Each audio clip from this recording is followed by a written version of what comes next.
Hello and welcome back once again to the Wrestling Group. I am your host Ryan, and today we're going to be looking at Karrion Kross and what's next for the WWE superstar. So a couple of days ago, Fightful Select announced that Karrion Kross's contract with WWE is due to expire in August. He and his wife Scarlett Bordeaux returned to WWE in August of 2022, signing a 3-year deal, which of course takes them to August this year. Now, Kross originally joined WWE in February of 2020 and had a successful run in NXT, winning the NXT Championship 2 times. His first run, though, did only last a short 4 days, but that was due to a shoulder injury, which forced him to vacate the title. Now, during the second run as NXT champion, Karrion Kross made an appearance on Raw for a match against Jeff Hardy, which Kross lost in less than 2 minutes. Karrion Kross then dropped the NXT Championship to Samoa Joe before being drafted to the main roster as part of the Raw brand. Upon joining the main roster, it was clear that Vince McMahon had no clue what to do with Karrion Kross. He completely changed up his look and made him look a complete fool. Now, in November of 2021, Kross and Scarlett were both released by the WWE, ending his main roster run at just over 4 months. Kross then spent a year working back on the indies and took the odd booking with the likes of New Japan Pro Wrestling and MLW along the way. And in August of 2022, Karrion Kross made his return to WWE on an episode of SmackDown, accompanied by Scarlett once again, and attacked Drew McIntyre. He then went straight into a program with McIntyre with matches at the next couple of pay-per-views. Now, Kross was then used for the next few years sparingly. He would dip in and out of not doing anything really of note, the odd short rivalry here and there. Kross would then build himself a faction called the Final Testament. He brought in the returning tag team, the Authors of Pain, and their manager, Paul Ellering. And at WrestleMania 40 Night 2, the Final Testament lost the Philadelphia Street Fight match against the Pride, which was Bobby Lashley and the Street Profits. The Testament then went into a short feud versus the New Day and Odyssey Jones, which they would end up losing again.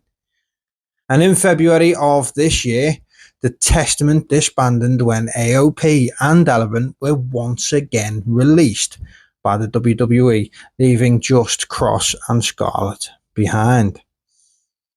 Now, at WrestleMania 41, Kross didn't have a match scheduled. Instead, he tried to run interference during another match, a big drop back from the WrestleMania the year before.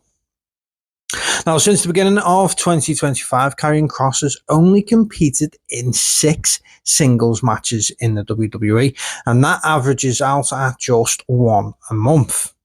Now, 4 of them matches were actually on WWE's pre-taped weekly filler show, Main Event. So in terms of matches on live television, that leaves just 2. A loss to AJ Styles on Raw, and a loss to Sami Zayn recently at Night of Champions in Saudi Arabia. Now, Karrion Kross has been kept mainly to limited backstage and promo time, as WWE once again have no clue how to book him as a character. In the 3 years since returning to WWE, Karrion Kross has failed to pick up a single championship, not even a tag team title or a Speed Twitter championship run. This brings us to the now, and what could be next for Karrion Kross. Let's explore all the options.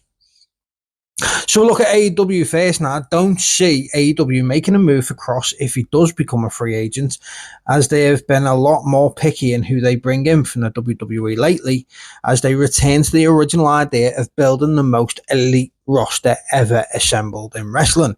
Now, Kross doesn't, for me, fit that bill. He's not an elite wrestler. He can cut a decent promo, but in the ring, he's not going to be keeping up with the likes of Swerve Strickland, Ospreay, Omega, Okada, and the likes. So New Japan Pro Wrestling.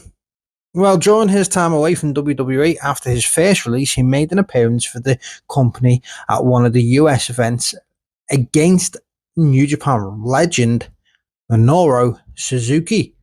And I've said for a long time now that New Japan definitely needs to start bringing in new talent.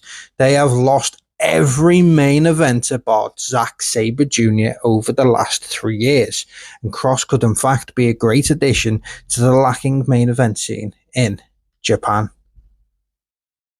TNA. Now, before joining WWE, Karrion Kross spent a year in TNA, known obviously then as Impact Wrestling. A return to the company could be on the cards. And Kross would be a great addition to a lacking main event scene in TNA also. The world title scene has been a mess for the last 2 years with the likes of Nick Nemeth and then Joe Hendry, and now there's an NXT wrestler as its champion. If they brought in Kross and had him go over on Trick Williams, it could then set up a very interesting matchup in the future between Kross and Moose after he finishes up in the X division. Only thing is, I don't know what it looks like for them signing ex-WWE talent straight after they've been released from the WWE, now that they have that working relationship. Karrion Kross also had a short stint in GCW earlier this year for Bloodsport, now that WWE also has a working relationship with GCW too. He leaned more into his jiu-jitsu side and looked very comfortable with this match type, so we could see him back on the indies, maybe with returns to the likes of GCW or even MLW. The most likely scenario seems to be a new contract though with WWE. They just recently used him at their Saudi show and he got a decent reaction from the fans. Also, WWE just days ago dropped new merchandise for him. Now, if they thought he was going elsewhere, they wouldn't have done either of these things. It is a shame, though, to be honest, as he is nearly 40 years old and is mainly having his time wasted by the WWE. Maybe he doesn't like to wrestle a heavy schedule and is happy with just 2 matches on TV in 6 months. Triple H does get massive praise by WWE fans, especially for bringing back former NXT talent that Vince seemed to waste on the main roster, but the reality of the situation is he's doing exactly the same thing. So many former NXT guys just haven't hit the heights that we'd expect them to, even after leaving and coming back. So there you have it. My thoughts on what's next for Karrion Kross. And I'm sorry to say it looks like a new deal and more of the same in terms of booking and barely any wrestling at all. So let me know, obviously, your thoughts in the comment section below. Where do you think he ends up next? And if he does stay in WWE, do you think he will ever receive a push? Like, I don't expect him to go in and become WWE or World Heavyweight Champion. There's no reason he can't be an IC or US though. Don't forget, as always, leave us a like, drop us a comment, and subscribe, of course, to the wrestling group today.